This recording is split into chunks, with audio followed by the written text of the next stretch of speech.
Hi guys, आपका स्वागत है आपके अपने show MKJ talks for investment in Hindi में। कैसे हैं आप भाई? बहुत समय से मेरे से स्टूडेंट्स कहते हैं कि सर कुछ ऐसे स्टॉक्स बताओ जिसमें जो है ना जिसमें जो है डिविडेंड तगड़ा होना चाहिए। पर बेटा मैं एक बात बता दूं, जिन स्टॉक्स में डिविडेंड तगड़ा होता है ना, मैंने देखा कई बार वो कैपिटल एप्रिसिएशन नहीं देते। और ऐसे स्टॉक्स में जब बंदा ऊपर के रेटों में फंस जाता है तो उसको काफ़ी समय लग जाता है अपनी कैपिटल लॉस को कवर करने में। ऐसे ही एक बार एक्चुअली मैं तो होता क्या ना, मेरा रिस्क प्रोफाइल अलग है। मैं एक बार वेदांता में फंस गया था। 400 रुपये के वक्त उसने याद नहीं 32 रुपये का डिविडेंड दिया था। मैंने तब उसकी पुट्टे बेच दी और सारी इन द मनी हुई। हालांकि मैंने क्या बहुत नीचे की पुट्टे भी इन द मनी कर दी, बेची, उनको ले ली, तो मैंने बहुत सारे शेयर उठा लिए। तो जो ऊपर वाले शेयर थे उन पे भी डिविडेंड मिला, नीचे वालों पे भी मिला। तो ऐसे करते कराते अल्टीमेटली मेरा तो वेदांता में बड़ा अच्छा एक्सपीरियंस है और मैंने तो उसकी सारी कॉस्ट रिकवर कर ली थी। लेकिन मैंने उस वक्त ये सीखा कि जब ऐसे शेयर भागे होते हैं, क्योंकि देखो आदमी एक्सपीरियंस से सीखता है, तो मैंने यही सीखा जब ऐसे शेयर भागे होते हैं ना तो उनको हमें तभी खरीदना चाहिए जब वो अपने लोअर रेट पे हों। तो आज मैं ऐसे स्टॉक्स की बातें करूंगा जिनका डिविडेंड यील्ड बहुत ज़्यादा है, मैं आपको दिखाऊंगा बाकायदा। पर मेरा आपको ये एजुकेशनल एडवाइस है। एडवाइस तो मैं देता ही नहीं, एजुकेशनल नॉलेज कह लीजिए जो मैं शेयर करना चाहूँगा अपने एक्सपीरियंस को, वो ये कि ऐसे स्टॉक्स को हमें तब खरीदना चाहिए जब वो अपने लोअर लेवल्स के रेट पर हो, हायर साइड के रेट्स पे ना हो। अब ये लोअर लेवल का रेट क्या होता है ये बेटा आपको खुद डिसाइड करना पड़ेगा, क्योंकि संसार की कोई भी ताकत किसी भी व्यक्ति को ये नहीं बता सकती कि इस शेयर का ये बॉटम हो गया है। जैसे आजकल वेदांता ही देखो अपने 52 वीक लो के आसपास घूम रहा है, पर कोई इस बात की गारंटी नहीं है कि इससे नीचे नहीं जाएगा, अब तो ऊपर ही जाएगा। तो कहने का तात्पर्य है कि आप अपने रिस्क एपेटाइट के हिसाब से जब आपको लगे शेयर अच्छे खासे नीचे रेट पे आ गया है और नीचे आएगा थोड़ा और ले लेंगे, या काफ़ी नीचे आ गया आप कंफर्ट महसूस कर रहे हैं, तभी ऐसे स्टॉक्स को लेना चाहिए। अदरवाइज क्या प्रॉब्लम आती है कि हमारा कैपिटल लॉस डिविडेंड यील्ड को खराब कर देता है। कैसा लगा आपको ये डायलॉग कमेंट में बताइए। क्या डायलॉग क्या है? हमारी कैपिटल लॉस जो है डिविडेंड यील्ड को खराब कर देती है। तो आइए, सबसे ज़्यादा जो स्टॉक डिविडेंड देने वाला है वो है वेदांता। तो ये वेदांता का मैं आपको सबको दिखाता रहूँगा। इसकी डिविडेंड यील्ड 42.9% है। तो आप हिसाब लगाइए ना, बहुत समय पहले अगर वो मैंने जो डिलीवरी उठाई थी वो 400 रुपये की भी उठाई हो तो उस पर 180 रुपये का तो डिविडेंड ही आ गया 42% के हिसाब से। अच्छा, आज के हिसाब से 42% है ना, यानी करीबन 100-125 का डिविडेंड ही आ गया उसके अंदर। फिर मैं नीचे के रेट पे बहुत शेयर उठाए थे, तो इसकी 42.9% डिविडेंड यील्ड है। 106 की बुक वैल्यू है और आज की क्लोजिंग इसकी 236 है और 52 वीक लो जो है 232 है। मैंने कहा था ये अपने 52 वीक लो के आसपास चल रहा है और 52 वीक हाई 341 है। तो बस इस बातों का अगर आप ध्यान रखेंगे तो आप रिलेटिवली सेफ रहेंगे, कैपिटल लॉस से बचे रहेंगे, नहीं तो डिविडेंड के चक्कर में कैपिटल लॉस जाता है। नंबर 2 पे आता है कोल इंडिया। कोल इंडिया की डिविडेंड यील्ड 10.4% है। इसका 52 वीक हाई 263 है, 52 वीक लो तो 208 है, इस वक्त ये 233 पर है, यानी कहीं ना कहीं अपने 52 वीक हाई और लो के मिड से थोड़ा नीचे ये ट्रेड कर रहा है। उसके बाद जो नंबर आता है वो आता है हिंदुस्तान जिंक का, हिंदुस्तान जिंक लिमिटेड का। इसकी जो डिविडेंड यील्ड है वो 24% है। मतलब गलत बोल गया, मतलब कोल इंडिया से ज़्यादा है इसकी, 24% की डिविडेंड यील्ड है।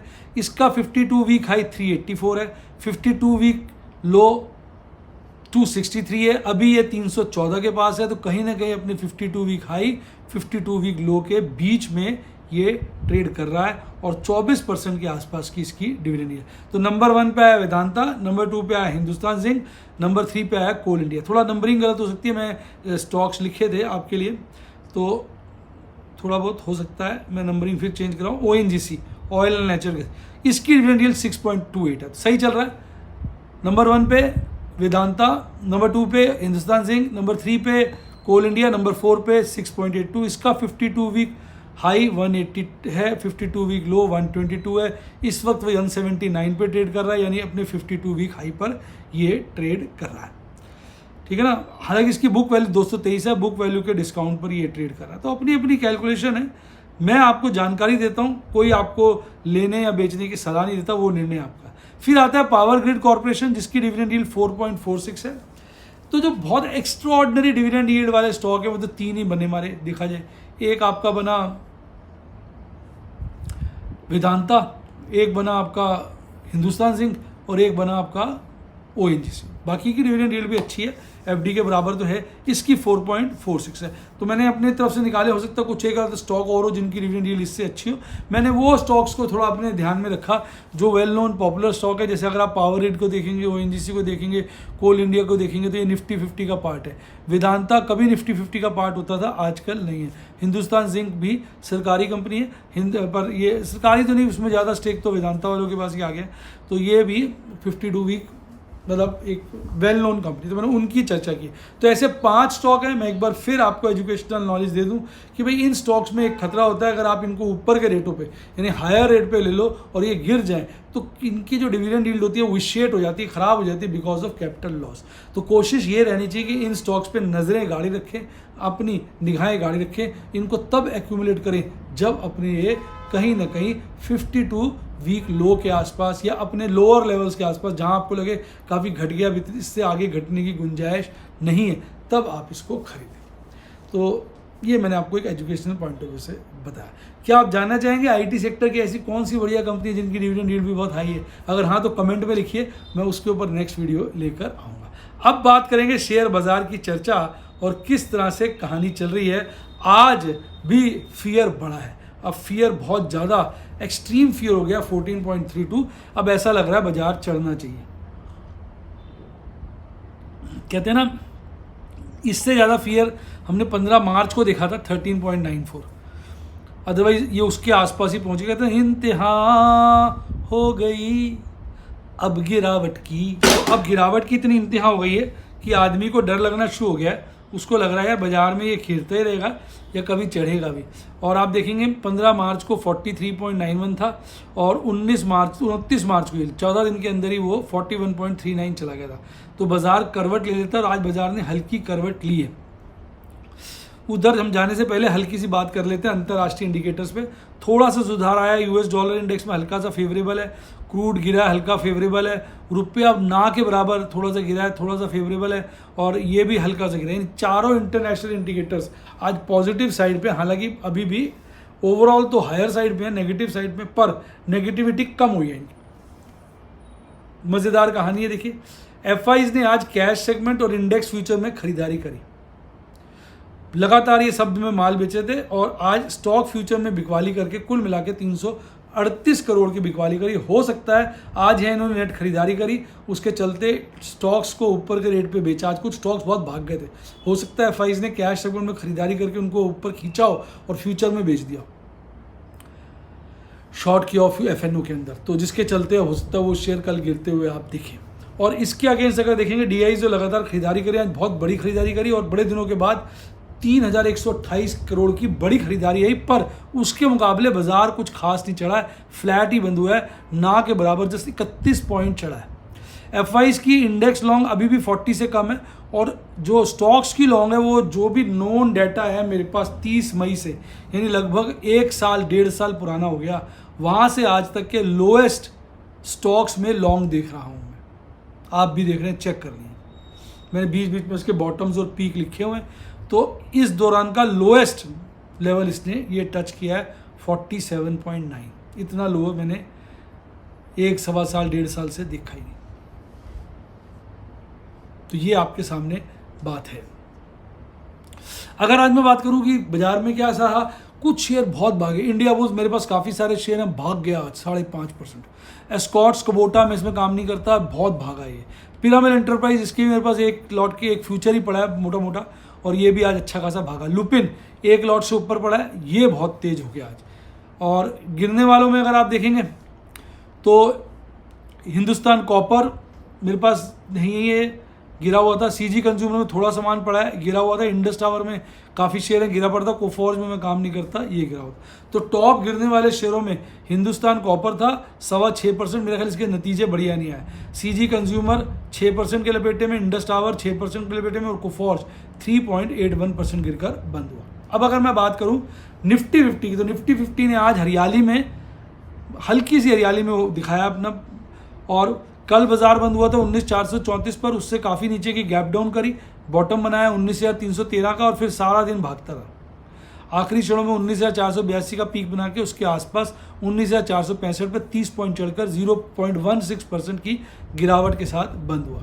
अगर अब आप देखेंगे भागने वाले स्टॉक्स, तो सबसे आगे था Apollo hospital, UltraTech cement, NTPC, Tata motor. इसमें मैंने आज सुबह खरीदारी करी, इसकी 3 कॉलें मैंने स्क्योर ऑफ करी, फिर एक नई कॉल बेची। इन्फोसिस, इसकी मैंने 2 कॉलें बेच रखी हैं, हालांकि मैं सोच रहा हूँ यार 2 क्यों बेची, पर चलो कोई बात नहीं। एम&एम मेरे पास थोड़ा सा ही है। पावर ग्रिड भी आज ठीक ठाक तेजी के साथ बंद हुआ। गिरने वालों में सबसे आगे था Tata steel, Adani port, Hindalco, HDFC life, Bharti Airtel, Hero motor corp, Bajaj Finserv. Bharti Airtel perform ही नहीं कर रहा साला, बहुत समय हो गया, कब से मैं सोच रहा हूँ 1000 होगा। हालांकि मेरे पास काफ़ी पड़े हैं, इसके 2-3 लॉट पड़े हैं और अच्छे मुनाफे में, पर 1000 की इच्छा थी। आपको क्या लगता है 1000 होगा? ये कमेंट में बताएगा। भारतीय एयरटेल आपको लगता है 1000 होगा? पता नहीं, बड़े समय से चलता ही नहीं है। अच्छा, अगर आप देखेंगे तो आज जो कैंडल बनी है उसको आप बुलिश एनगल्फिंग कैंडल कह सकते हैं, क्योंकि इसने आज कल की कैंडल, हालांकि कल की कैंडल भी बुलिश थी पर नीचे की तरफ बनी थी, उसको पूरा अपने आगोश में संभाली है, नीचे की थोड़ी सी विक छोड़ दी है। और आज भी इसने लोअर बोलिंजर बैंड को टच किया है। बॉडी इसकी बड़ी है, नीचे खुला था और काफ़ी ऊपर भी गया और काफ़ी संभलाजी कैंडल, काफ़ी स्ट्रॉन्ग है और जो इशारा कर रही है कि बाज़ार में अब कुछ दिन थोड़ा ऊपर का माहौल बनना चाहिए। RSI भी मजबूत हुआ है 48, MACD चार्ट में भी हरा हिस्टोग्राम बना है, यानी बेरिश क्रॉसओवर थोड़ा सा कमज़ोर हुआ है, मजबूती का संकेत है। 19,400 पे आप देखेंगे ओपन इंटरेस्ट बहुत ज़्यादा बढ़ गया, तो 19,400 मंथ एक्सपायरी के लिए, सॉरी वीकली एक्सपायरी के, वीकली ये काफ़ी एक ऐसा लेवल है जो कल अब देखते हैं। 19,465 पे बाजार बंद हुआ और 19,500 पे कॉल का ओपन इंटरेस्ट हाईएस्ट है, 19,300 पे पुट का ओपन इंटरेस्ट हाईएस्ट है।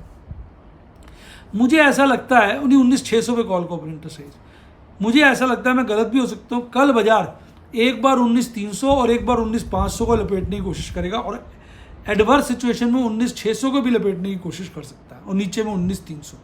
ये 2 लेवल को बाजार कर लपेटने की कोशिश करके सबकी पोजीशनें कटवा सकता है, ऐसा मेरा विचार है। कल वोलेटिलिटी ज़्यादा देखने को मिल सकती है। 19,000 पे मंथली डाटा, तो वहीं पे पुट का ओपन इंटरेस्ट हाईएस्ट है, 20,000 पे कॉल का ओपन इंटरेस्ट हाईएस्ट है, मैक्सिमम पेन जो है वो 19,500 पे है। तो कहीं ना कहीं बाजार मंथ के पॉइंट ऑफ व्यू से 19 और 20 के बीच ही नज़र आ रहा है। PCR में अच्छी वृद्धि हुई है, यानी पुट राइटिंग दबा के हुई है, बाजार में आज मजबूती का संकेत है। जो ये चीज़ अंडर, वो कहते हैं ना, ओवर सोल्ड थी, अब लगभग थोड़ी सी ओवर बॉट हो गई है, पर क्योंकि कल ही एक्सपायरी है, कल लास्ट ट्रेडिंग डे है, तो इसलिए हम कह नहीं सकते, हम यही कहेंगे कि बाजार में मजबूती का संकेत है। मंथली PCR अभी भी वहीं टिका हुआ है। जहां एक तरफ निफ्टी 50 आप देखते हैं हरियाली में बंद हुआ, निफ्टी बैंक नहीं हो पाया, लुढ़क गया जी लुढ़क गया। हालांकि सारा दिन निफ्टी बैंक भी चढ़ा है। वो करता क्या है ऑपरेटर, जैसे 44 या 90 पे कल बंद हुआ तो बहुत ज़्यादा गैप डाउन ओपनिंग कर दी 43,726 को, सारा दिन बढ़ता रहा। बढ़ने के बाद भी कल का जो क्लोजिंग था उससे नीचे का पीक बनाया 44,000 का और 44,000 के नीचे बंद हुआ। कुल मिला के कल के मुकाबले 144 पॉइंट, कल से मेरा मतलब है लास्ट वर्किंग डे यानी मंडे, आज वेडनेसडे, कल छुट्टी थी 15 अगस्त की, 150 पॉइंट के आसपास 0.33% गिरकर बंद हुआ। SBI और IDFC फर्स्ट बैंक ही थे जो स्ट्रॉन्ग थे। IDFC फर्स्ट बैंक का मैं वेट कर रहा हूँ कि ये कोई गिरावट दिखाए, 82-83 के आसपास है, ऐसा पता नहीं क्यों मन से कह रहा है। और कि मैंने सारा माल इसका बेच दिया, सिर्फ 200 शेयर बचे। आपको लगता है 80-82 आएगा? कमेंट में बताइए। 200 है बस शेयर इसके। मैंने IDFC में कन्वर्ट कर लिए थे ना, IDFC के होंगे मेरे पास 18,019 शेयर, और उसके ज़्यादा मिलेंगे। IDFC बैंक के शेयर मिलेंगे और वो लगभग हो जाएंगे मेरे पास, कुछ नहीं तो 27,000 28,000, काफ़ी शेयर हो जाएंगे। अच्छा, बंधन बैंक सबसे ज़्यादा गिरा था, बैंक ऑफ बड़ौदा, PNB, इनमें भी आपको गिरावट देखने को मिली। ये बुरी हालत है इसकी, तो बुरी हालत है। यहाँ चढ़ा था, यहाँ से गिरा, बड़ी बुरी हालत है। नीचे नीचे नीचे जाती जा रही है कैंडल और RSI 34 आ गया है और आज भी MACD पे हिस्टोग्राम जो है लाल बना है। यानी निफ्टी बैंक चार्ट के हिसाब से करो तो बहुत गंदा हो चुका है। हालांकि ऑपरेटर है, सबकी बजा देता है, पता चला कल खींच दिया इसको, कुछ पता नहीं, पर ये बहुत गंदा हो चुका है। अब अगर अच्छे शेयर भागेंगे ना तो फिर IDFC फर्स्ट गिरेगा ये थोड़ी सी विशफुल थिंकिंग भी है, मैं चाहता हूँ वो गिर जाए, इसलिए मुझे एक्चुअली बाकी सारे शेयर गिरे, एक साला यही पीक पे चल रहा है, पता नहीं क्यों, मेरा इस पर बड़ा ध्यान रहता है। अब देखो HDFC बैंक देखो साला 1606 हो गया, कोई तमीज़ है, साला कुछ भी हो जाता है बाजार में। अब ये ICICI बैंक देखो 1000 रुपये घूम रहा था, 956 हो गया, ये 2000 के आसपास पहुंच गया था, 1786 हो गया। इंडसइंड बैंक 1450 हो गया था, 1380 हो गया। एकमात्र IDFC फर्स्ट जो है बड़े हाई लेवल पे घूम रहा है। अच्छा, अब इसके PCR की बात करूं तो कहीं ना कहीं बाजार जैसे 44,000 पे बंद हुआ तो 44,000 पे देखेंगे पुट का ओपन इंटरेस्ट कम हुआ है, कॉल का ओपन इंटरेस्ट बढ़ा है, 44,500 भी बढ़ा है, 44,300 भी बढ़ा है, 43,500 पे बढ़ा है। तो यानी मोटा मोटा क्या हो रहा है कि कॉल राइटर्स थोड़े इसमें एग्रेसिव है, पुट राइटर्स थोड़े से डिफेंसिव है। PCR इसका मुझे लगता है गिरना चाहिए, PCR में थोड़ी मजबूती है, गिरा नहीं। तो इसका मतलब पुट राइटर्स ने यहाँ जरूर अपनी पोजीशन कम की है, पर यहाँ बहुत बढ़ा ली है ना 43,500 पे, पुट राइटिंग वहाँ ज़बरदस्त की है, यानी उनको पूरा विश्वास है 43,500 के नीचे बाजार कल नहीं जाएगा, जिसके चलते ये PCR बढ़ा है। पर देखिए मंथली PCR घटा है, तो थोड़ा ये कमज़ोर तो चल ही रहा है। अब आप पूछेंगे सर आपने क्या किया आज? भाई मैंने आज 87,171 का प्रॉफिट बुक किया ओवरऑल, प्रभु के आशीर्वाद से, प्रभु की कृपा से, आपकी शुभकामना से ही ये संभव हुआ, अदरवाइज मैं तो तुच्छ प्राणी हूँ। 2 मैंने खतरनाक वाली जिसको मैं कहता हूँ एग्रेसिव ओपल बैरल पोजीशंस बनाई, 6 मैंने ऑप्शन आज स्क्वायर ऑफ कर दिए, 6 मैंने करे मतलब इसके सेफ वाले, 3 एग्रेसिव, 4 बार खरीदारी करी कैश में। अब देखो टाटा मोटर, देखो मैंने काफ़ी प्रीमियम पे चीज़ें स्क्वायर ऑफ की हैं, 10 रुपये 80 पैसे में स्क्वायर ऑफ किया, 43,085 का प्रॉफिट बुक किया, हालांकि बाद में प्रीमियम बढ़ गया था। HCL टेक 7 रुपये 20 पैसे, इसका प्रीमियम बाद में काफ़ी गिर गया था, मैं वेट करता 23,085। HCL टेक को अगर मैं थोड़ा वेट करता तो और ज़्यादा प्रॉफिट मिलता, पर पता नहीं मन में क्या आया कि यार ये काफ़ी भाग गया है, एक दिन गिर सकता है, अगर बाकी शेयर चलेंगे तो ये गिर जाएगा, था फीलिंग्स यही, तो मैंने इसको स्क्वायर ऑफ कर दिया। ठीक है, बाकी 21,105 बन गए।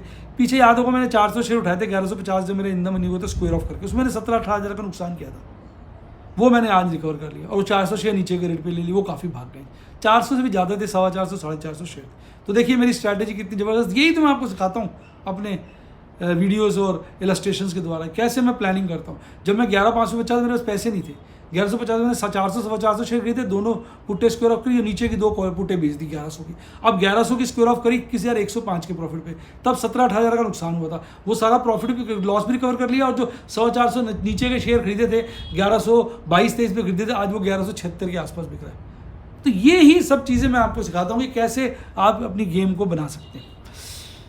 टाटा मोटर को 3.5 पे स्क्वायर ऑफ कर दिया, इसमें 5,272 बचे, कॉलें मैंने स्क्वायर ऑफ करी, टाटा मोटर की एक पुट कर दी, बस ये मेरा थोड़ा सा मुझे आज इसका अफसोस है।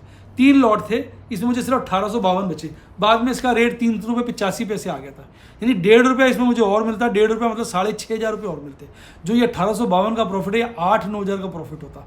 तो आज का सेटबैक, आज का अफसोस, आज का दुख ये वाली पुट है। मैडम बड़ी नाराज़ हो रही थी, छोटे से प्रॉफिट में आपने इतने सारे शेयर निकाल दिए। मैंने कहा फिर मौका मिलेगा, ये देश है मौक़ों का, शेयर बाजार है मौका और धोखों का, इसमें मिलते रहते हैं। टाटा मोटर की ये वाली कॉल भी मैंने स्क्वायर ऑफ कर दी, इसमें भी 1781 रुपये बचाए। इंडसइंड की मैंने कॉल को स्क्वायर ऑफ किया, 18,900 बचा लिया। कोल इंडिया की पुट को स्क्वायर ऑफ किया, 2520 बचा लिया। तो ऐसे करके मैंने ना छोटे छोटे प्रॉफिट निकाले। आरती इंडस्ट्रीज को स्क्वायर ऑफ किया, 8100 रुपये बचा लिया। मैंने कहा हटाओ यार। टाटा पावर की भी एक पुट को स्क्वायर ऑफ किया, 4,500 बचा लिया। मैंने कहा हटाओ यार, क्योंकि मेरे मन में ना थोड़ा सा बियरिशनेस है अभी, तो मैंने कहा काफ़ी पोजीशन हल्की कर ली है मैंने एक बाजार में बड़ी गिरावट आए ना तो फिर हमें डर नहीं लगेगा, दिक्कत नहीं होगी, घबराहट नहीं होगी कि हमने कोई ट्रेड करना है या नहीं करना है, क्योंकि हमारे अंदर कॉन्फिडेंस और विश्वास होगा। क्योंकि कहीं ना कहीं देखो निफ्टी बैंक कितना बुरा फंसा हुआ है, नीचे के बोलिंजर बैंड पे ही है, और निफ्टी 50 हेना की नीचे के बोलिंजर बैंड पे है, उसको रिकवरी लेके थोड़ा मिड बोलिंजर बैंड की तरफ जाना चाहिए, पर कुछ पता नहीं, पता चले कल भी मारते। देखो यहाँ भी ऐसा होता, देखो ये वाली कैंडल देखो, आप ध्यान से देखो, ऑपरेटर का पता नहीं चलता। ये वाली कैंडल भी ऐसी बनी थी, एक दिन लाल बनी, अगले दिन हरी बनी, उससे ज़्यादा मजबूत बनी, लगा सारी समस्या दूर हो गई, और मिडल बोलिंजर बैंड के पास थी। फिर 2 दिन 3 दिन बाजार को घेर दी, नंगा कर देते हैं आदमी को, साले को इतना मुसीबत में मारते हैं। तो इसलिए मुझे मन से लगा कि निकल जा मनोज, थोड़ा आराम से करेंगे, और प्रॉफिट भी अच्छा हो गया। आपको कैसा लगा मेरा ये रणनीति, आप कमेंट में बताइए। और अगर आप भी मेरे स्टूडेंट बनना चाहें 7011-323-077 7011-323-077 पे मेरी टीम को कॉल करिए, या यूट्यूब पे मेंबरशिप सेक्शन में जाके आप बन सकते हैं। मैं क्लियर कर दूं, हम कोई रिकमेंडेशन नहीं देते बाय एंड सेल की, हम वीडियो सारी सारी आपको देते हैं और कॉम्प्लीमेंट्री इलस्ट्रेशंस देते हैं, जिससे जो हमने वीडियो में सिखाया होता है वो कैसे लगा रहे हैं, किस तरह से उसको कर रहे हैं वो दिखाते हैं। और डिफरेंट जो इलस्ट्रेशंस होती हैं उनकी सिनॉप्सिस बना के आपके साथ शेयर करते हैं कि कहाँ पे ब्रेक इवन होगा, कहाँ प्रॉफिट होगा, कहाँ लॉस होगा, मैक्सिमम प्रॉफिट क्या होगा, मैक्सिमम लॉस होगा। क्योंकि लोगों को शेयर मार्केट में लोग जो है टिपों की तरफ भागते हैं, उन्हें समझ तो कुछ आता नहीं, उल्टे सीधे काम करते हैं। हम कहते हैं नहीं, कोई टिप नहीं, जिसने ली टिप उसकी भी डिप, कोई बाय सेल रिकमेंडेशन नहीं। आप सीखो, समझो, बढ़िया से रिस्क रिवॉर्ड अपना एनालाइज करो, अपने रिस्क एपेटाइट के हिसाब से अपने आप ट्रेड करो। हमारी तरफ से कोई आपको सजेशन नहीं होती। और आपको बता दूं, एक अच्छा डीमैट अकाउंट बड़ा ज़रूरी है, तभी आप शेयर बाजार में ट्रेड कर सकते हैं। लिंक डिस्क्रिप्शन बॉक्स में उससे खुलवाइए। कोई दिक्कत है मेरी टीम को 7011-323-077 पे कॉल करें। कोई अकाउंट खोलने में दिक्कत आ रही है, ऑपरेट करने में दिक्कत आ रही है, कोई चीज़ समझ नहीं आ रही है, कोई भी आप उनसे एजुकेशनल हेल्प लेंगे तो वो आपको देंगे। इसी के साथ साथ bye bye, God bless you, happy investing. और आप स्टॉक मार्केट के बेताज बादशाह